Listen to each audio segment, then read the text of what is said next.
நம்ம வீடியோ பார்த்துட்ருக்க எல்லாத்துக்குமே ஒரு பெரிய ஹாய். நான் இன்னைக்கு இந்த வீடியோக்கு வாய்ஸ் ஓவர் குடுத்துட்ருக்கும்போது, ரொம்ப ஹாப்பியா குடுத்துட்ருக்கேன். நம்மளோட சேனலோட ஃபர்ஸ்ட்டு வீடியோ கூட இதுதான். நான் எதுக்காக எவ்வளவோ வீடியோஸ் போட்டிருக்கலாம். ஆனா, எதுக்காக இந்த ஒரு வீடியோ போடுறேன் அப்டின்னா, நான் ப்ரெக்னென்ட்டா இருக்கும்போது அதிகமா நான் சர்ச் பண்ணி, அதிகமா நான் தெரிஞ்சுக்கணும்னு நெனச்ச விஷயங்கள் இதுதான். ஒவ்வொருத்தங்கள பத்தியும் தெரிஞ்சுக்கணும்னு நெனச்சேன். அதாவது யூடியூப்ல மொத்தம் எத்தன பிரெக்னன்சி ஸ்டோரி இருக்கோ, அத்தனையுமே நான் பார்த்துருக்கேன். ஒண்ணு விடாம பார்த்துருக்கேன். ஏன்னா, அந்த டைம்ல வந்துட்டு நமக்கு சில சிம்ப்டம்ஸ் இருக்கும் இல்லையா? இது போல மத்தவங்களுக்கும் இருந்திருக்கா? அப்படின்னு தெரிஞ்சுக்கணும்னு ரொம்ப கியூரியஸா இருக்கும். அந்த கியூரியாசிட்டிய வந்து கண்ட்ரோல் பண்ண முடியாம யூடியூப்ல பார்த்துட்டே இருப்பேன்.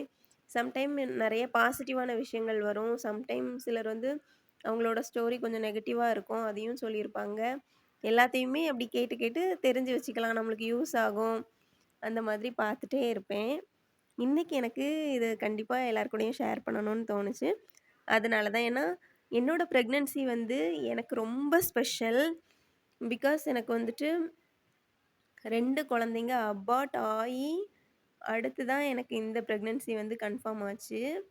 அந்த குழந்தைய எவ்ளோ கேர்ஃபுல்லா இருந்து பெத்தெடுக்க முடியுமோ, அவ்ளோ கேர்ஃபுல்லா எப்படியோ பெத்தெடுத்து கரை சேர்ந்தாச்சு. இப்போ என்னோட பாப்பாக்கு 7 மந்த் ஆகுது. ரொம்ப ஹேப்பியா தான் நான் இத ஷேர் பண்றேன். ஃபர்ஸ்ட்டு வந்துட்டு உங்களுக்கு அந்த பாஸ்ட் 2 பிரெக்னன்சி அந்த அபார்ஷன் ஸ்டோரி ஏதாவது தெரிஞ்சுக்கணும்னு நீங்க நெனச்சீங்கன்னா, எனக்கு கமெண்ட் பண்ணுங்க. நான் கண்டிப்பா அதையும் உங்க கூட ஷேர் பண்ணிக்கிறேன். அதில நான் என்னென்ன மிஸ்டேக் பண்ணியிருந்தேன், எதனால அது ஆச்சு அப்படிங்கிற டீட்டெயில்ஸ் எல்லாம் நான் இன்னொரு வீடியோல ஷேர் பண்றேன். இப்போ பாசிட்டிவா இந்த ஒரு ஸ்டோரியே நம்ம கன்டின்யூ பண்ணலாம். என்னோட ஃபர்ஸ்ட்டு ஒரு பேபி வந்துட்டு 50 டேஸ்ல அபார்ட் ஆச்சு. அது எனக்கு பெரிய அளவுல கஷ்டமா இல்ல. ஏன்னா, நம்மளுக்கு பீரியட்ஸ் தள்ளி போய் ஒரு 15 டூ 20 டேஸ்ல அது அபார்ட் ஆச்சு. ஆனா, செகண்ட் ஒரு பேபி அபார்ட் ஆகும்போது ரொம்ப நான் நொந்து போயிட்டேன். அது வந்து 3 மந்த்ஸ் கம்ப்ளீட் ஆயி 4த் மந்த்ல எனக்கு நடந்துச்சு அந்த இன்சிடென்ட். யாராவது பிரெக்னன்ட்டா இருந்தீங்கன்னா ரொம்ப கேர்ஃபுல்லா இருங்க. நான் இப்போ அந்த ஸ்டோரியெல்லாம் சொல்ல விரும்பல.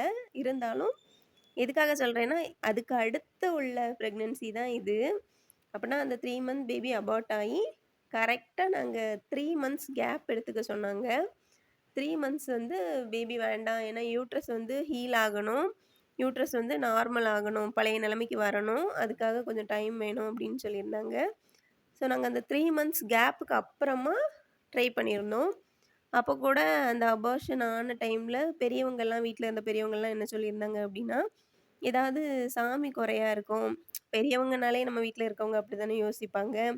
என்னோட மாமனார், மாமியார் எல்லாம் என்ன சொல்லியிருந்தாங்கன்னா, ஏதாவது சாமி குறையா இருந்திருக்கும். நம்ம ஏதாவது கோயில்கள விட்டுருப்போம். அதனால தான் இந்த மாரி ஆகுது தொடர்ந்து அப்படின்னு சொல்லிட்டு, அ பார்க்கும்போது எல்லா கோயிலுக்குமே ஆல்மோஸ்ட் நாங்க குடுத்துருந்தோம். கல்யாணம் ஆன பிறகு எண்ணெய், மஞ்சன, பொங்கல் அந்த மாரி எல்லாமே குடுத்துருந்தோம். கடைசியா எங்க மாமனார் தான் சொன்னாங்க, உடையார் சாமி கோயில் கூடங்குளத்துல கூடங்குளத்துல தான் எங்களோட குலதெய்வம் இருக்காங்க. எங்க மாமனார் வழி குலதெய்வம். அப்போ அங்க உடையார் சாமி கோயில்னு ஒண்ணு இருக்கு. அந்த கோயிலுக்கு நம்ம எதுவுமே பண்ணல. இவங்க போக கூட இல்ல அப்படின்னு சொன்னாங்க. சரி அப்போ அந்த அபார்ஷன் ஆயி கரெக்ட்டா 3 மந்த்ஸ் கம்ப்ளீட் ஆகுது. சரி இனி நம்ம பேபிக்கு பிளான் பண்ணணும் அப்படிங்கிறதுனால, நாங்க டிலே பண்ணாம கிளம்பி போயிட்டோம். அந்த உடையார் சாமி கோயிலுக்கு. அந்த கோயில்ல எப்படி வழிபடுவாங்கன்னா, ஃபர்ஸ்ட்டு வந்துட்டு நம்ம அந்த கோயிலுக்குன்னே ஒரு கிணறு இருக்கும் ஊர்ல. அந்த கிணறுல இருக்க தண்ணிய நம்ம தான் போயி குடத்துல தூக்கிட்டு வரணும். கொஞ்சம் தூரம் நடந்து தான் போய் தூக்கிட்டு வரணும். நம்ம கொண்டு வந்த தண்ணீல அந்த பூசாரி வந்துட்டு சாமிய அபிஷேகம் பண்ணி, கிளீன் பண்ணி, அதுக்கப்புறம் தான் எல்லாமே வைக்கிறது, பூச வைக்கிறதெல்லாம் தொடங்குவாங்க. அது அந்த கோயில்ல உள்ள அந்த ஒரு ரெகுலரா நடந்துட்டுருக்க அந்த காலத்துலேருந்தே ஃபாலோ பண்ணிட்டு இருக்கக்கூடிய ஒரு விஷயம். அப்போ அதுக்கு நாங்க போகணும் அப்படின்னு சொன்னதுனால, கரெக்ட் டைம்க்கு போகணும்னு தான் ட்ரை பண்ணோம். நாங்க இங்க நாகர்கோயில். இங்கேருந்து அங்க வர போறதுக்குள்ள ஏன்னா சடனா நாங்க பிளான் பண்றோம். பண்ணிட்டு போணும்னு நெனைக்கிறோம். ஆனா, அங்க வந்து அந்த டைமுக்கு தொடங்கணும். நம்ம அதுக்கு முன்னாடியே இருக்கணுங்கிறதுனால, அ எங்களால கரெக்ட் டைம்க்கு போய் நிக்க முடியல. அப்பவுமே மனசுக்கு ரொம்ப கஷ்டமா இருந்துச்சு. என்னடா இப்படி நடக்குது? சாமிக்கு நம்ம முதல்ல மறந்துட்டோம்.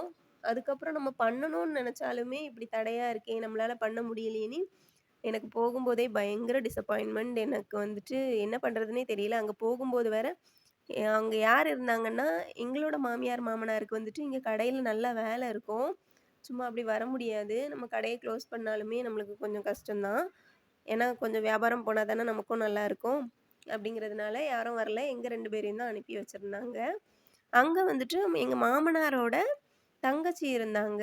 அவங்க தான் எங்களுக்கு வந்துட்டு எல்லாமே ரெடி பண்ணி வச்சிருந்தாங்க. ஆனா, நாங்க போக லேட் ஆனதுனால, இன்னும் 2, 3 பேர் எங்கள போலவே வேண்டிக்கிட்டு சாமி கும்பிட வந்திருந்ததுனால என்ன பண்ணிட்டாங்கன்னா, அவங்களும் வெயிட் பண்ண முடியாதுங்கிறதுனால பூசாரி "சரி தொடங்கலாம்.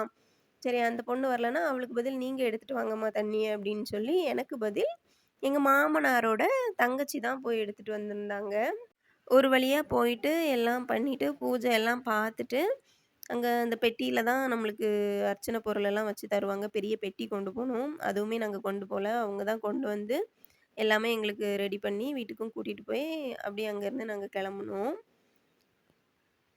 ஒரு வழியா பண்ணி முடிச்சுட்டோம் அப்படின்னாலுமே, அரகொர மனசோட தான். ரொம்ப திருப்தியெல்லாம் இல்ல. ஏன்னா நம்ம பண்ண வேண்டியது நம்ம பண்ண முடியலையே அப்படிங்கிற ஒரு கஷ்டம் மனசுக்குள்ள இருந்துட்டே இருந்துச்சு.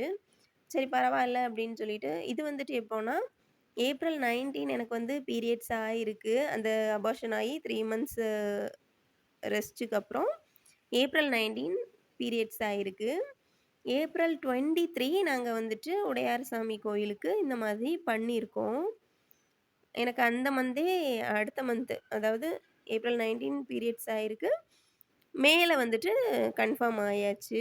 2வது ஒரு பேபி அபார்ட் ஆச்சு இல்லையா? 3 மந்த்ஸ் கம்ப்ளீட் ஆயி 4த் மந்த்ல. அது எப்ப எனக்கு ஆச்சுன்னா, பொங்கல் அன்னைக்கு ஆச்சு கரெக்ட்டா. ஜனவரி 15. இது வந்துட்டு நாங்க மே மந்த் லாஸ்ட்லயே நாங்க கன்ஃபார்ம் பண்ணியாச்சு. இந்த பேபி கன்ஃபார்ம் ஆகுறதுக்கு முன்னாடியே நம்ம கன்ஃபார்ம் பண்றது வந்து டேட் தள்ளி போனா தானே கன்ஃபார்ம் பண்ணுவோம்.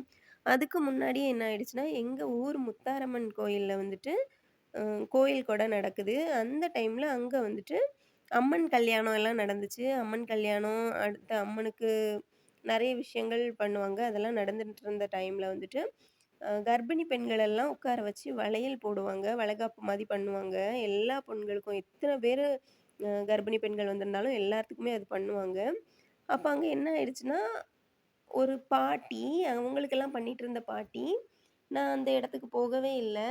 நான் ஒரு சைட்ல உட்காந்துட்டு இருந்தேன். அதெல்லாம் முடிச்சுட்டு, அவங்க கையில 2 கைக்கும் நெறைய வளையல் எடுத்துட்டு வந்து, என்னோட 2 கையிலயும் போட்டு விட்டுருந்தாங்க.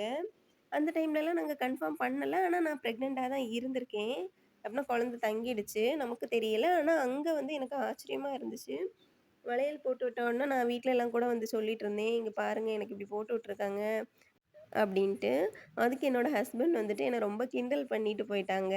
"உனக்கு வந்துட்டு வயிறு இன்னும் குறையவே இல்ல. வயிறு அப்படியே தான் இருக்கு. அதனால அவங்க நீ பிரெக்னன்ட்டா இருக்கான்னு நெனச்சு போட்டுருப்பாங்க." அப்படின்னு கிண்டல் பண்ணாங்க. அதுக்கப்புறம் எனக்கு ஒரே அலைச்சலா தான் இருந்துச்சு. லாங் ட்ராவல் எல்லாம் நெறைய பண்ணோம். செட்டியாபத்து கோயிலுக்கு போயிருந்தோம். மே 6 வந்துட்டு செட்டியாபத்து கோயிலுக்கு போறோம். அடுத்து மே 8 வந்துட்டு எங்க ஊர் கோயில்ல பொங்கல் வச்சு குடுக்குறோம். வேலை நெறைய இருந்துச்சு. அதுக்கப்புறம் மே 10 வந்துட்டு தெங்கம்புதூர் கோயிலுக்கு போறோம். சொடலமாடசாமி கோயில். அப்படி அங்கங்கேயா ஒரே பக்தி பயணமா தான் இருந்துச்சு. அப்புறம் மே 20 வந்துட்டு ஒரு கல்யாண வீடு லாங்ல இருந்ததுனால, அங்க போயிட்டு வர வழியில முப்பந்தல் கோயிலுக்கெல்லாம் போயிட்டு வந்தோம். அப்படி ஒரே அலைச்சலா தான் இருந்துச்சு. அந்த முப்பந்தல் கோயிலுக்கு போயிட்டு வர டைம்ல தான், லைட்டா வண்டியில என்னால இருக்க முடியல. தலை சுத்துற மாரி இருந்துச்சு. நான் இவங்ககிட்ட சொன்னேன். உடனே ஸ்டாப் பண்ணாங்க. அதுக்கப்புறம் "கொஞ்சம் மெதுவா போங்க" அப்படின்னு சொல்லியிருந்தேன். மெதுவா தான் போனோம். அப்பதான் அந்த முப்பந்தல் கோயிலுக்குள்ள போகும்போது, உள்ள இருந்து பூசாரி வந்துட்டு கயிறு கொண்டு வந்து மந்திரிச்சு எனக்கு கெட்டி விட்டாங்க. ஏதோ மந்திரம்லாம் சொல்லி கெட்டி விட்டாங்க. நாங்க கயிறு கட்டணும்னு கேட்கல. எதுவுமே பண்ணல. என் ஹஸ்பண்டுக்கு கெட்டல. எனக்கு மட்டும் தான் அப்படி கட்டி விட்டாங்க. அப்ப அதுக்கு காசு ஏதாவது வேணுமா கயிறுக்கு அப்படின்னு கேட்கும்போது, அதுவுமே அவங்க வாங்கிக்கல. அப்போ எங்களுக்கு கொஞ்சம் டவுட்டா இருந்துச்சு. வர வழியில தலை வேற சுத்துச்சா, இருந்தாலும் நம்ம கன்ஃபார்ம் பண்ணாம எதையுமே நம்ம பிளைண்டா நம்பக்கூடாது அப்படின்னு சொல்லிட்டு, நாங்க எதையுமே பெருசா எடுத்துக்கல. அப்புறம் ஃபைனலா என்னோட மாமா பொண்ணுக்கு கல்யாணம் வந்துச்சு. அந்த மேரேஜ் வந்து ரொம்ப இம்பார்ட்டன்டான மேரேஜ். ஆனா, மாப்பிள்ளை வீடு வந்து ரொம்ப லாங். அப்போ ட்ராவல் பண்ணலாமா, வேணாமான்னு பார்க்கும்போது, நாள் வேற கொஞ்சம் தள்ளி போயிருந்ததுனால, மே 26 வந்துட்டு, அந்த கல்யாணத்தன்னைக்கு காலையில நான் கார்ட்ல டெஸ்ட் பண்ணி பார்க்குறேன். பாசிட்டிவ் வந்துடுச்சு. ரொம்ப ஹேப்பியா இருந்துச்சு. அப்புறம் அந்த கல்யாணத்துக்கு நாங்க போகல. என்னோட பிரெக்னன்சி ஜர்னிய ஃபுல்லா தெரிஞ்சுக்கணும்னு நெனச்சீங்கன்னா, சேனல சப்ஸ்கிரைப் பண்ணி வச்சுக்கோங்க. நெக்ஸ்ட் வீடியோல பார்க்கலாம்.